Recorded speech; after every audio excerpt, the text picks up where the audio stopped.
Now let's turn our attention to Russia and the frozen war in Ukraine. When was the last time you heard major news from the front lines there? Last year was about Russia invading and annexing territory. This year was supposed to be about Kiev's counteroffensive. But the war seems to have stalled.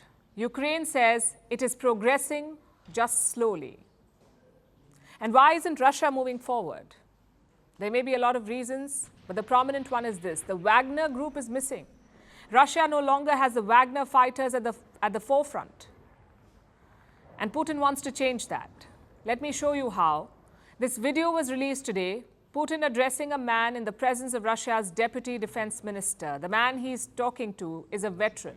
He was part of the Russian army, in Russia's special forces. He was also part of the Wagner private mercenary group. His name is Andrei Troshev. He goes by the alias Sedoy. That means the gray-haired one. And this man has seen it all. When he was young, he fought for the Soviet Union in Afghanistan. He also fought in Chechnya and Syria. In Syria, he was given one of Russia's highest honors in 2016, the Hero of Russia Award. But by then, he was out of the armed forces. In Syria, he was serving as a Wagner commander. Troshev has been a senior leader with Wagner for years, and Putin has stabbed him again. Andrei Nikolaevich, I would like to begin the meeting by speaking to you in the first place. At the last meeting, we talked about you working on forming volunteer units that can perform various combat tasks. Above all, of course, in the zone of a special military operation. You have been fighting for over a year in one of those units. You know what it is, how it is done. You know about the issues that need to be resolved in advance so that the combat work goes in the best and most successful way. Now, Putin said all this in front of Russia's deputy defense minister, and the reason is clear. It was a message to the Russian military. Troshev will be in charge of mercenary units. He will lead the Wagner group. The Russian army has to stay out of his way. And this is a remarkable turnaround. Just last month, it seemed like Wagner was done for. Their leader, Yevgeny Prigozhin, was dead. He was killed in a plane crash along with his core team. A convenient crash, considering that they challenged Putin's authority. Prigozhin led a march on Moscow in June, but he balked at the last minute. Then he went into exile, and exactly 2 months later came his convenient death.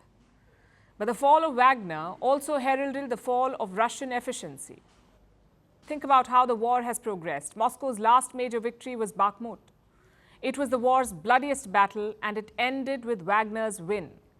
Prigozhin himself had sounded the bugle, and there's no doubt that his troops were the reason behind that success. He got Bakhmut. He also had a host of other achievements under his belt. Before the war, he had turned Wagner into a global force. From Africa to West Asia, wherever a professional force was needed, Wagner appeared. They fought in Syria, Libya, Mali, and other war zones. They became one of Russia's most battle-hardened battalions, also one of the richest. Wagner had business interests across the world. It meant that this elite force was also paid well. Money usually means high morale. Last year, Putin pointed them at Ukraine, and the results followed. Wagner succeeded on the battlefield. It pushed Ukraine back. And Prigozhin was rewarded for his effectiveness. His stature kept rising until it rose too much. It ended with a mutiny and the fall of Wagner. But what happened to their soldiers?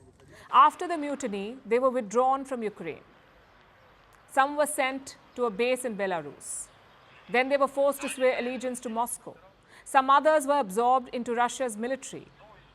And over the last month, they've been returning to the front lines. But these troops are no longer the Wagner group. They've been split, some into the army, some into other mercenary groups, almost like a divide and conquer strategy. It also took away their effectiveness. Ukrainian officials keep pointing this out. They say Wagner has lost the edge. So it seems Putin has changed his mind. He wants Wagner back, and that too under a former commander. The focus is once again Bakhmut. As we speak, it has again turned into the theater of war. Ukraine wants to reclaim it. It would be a major symbolic victory for them. So Putin wants to unleash on them a revamped Wagner.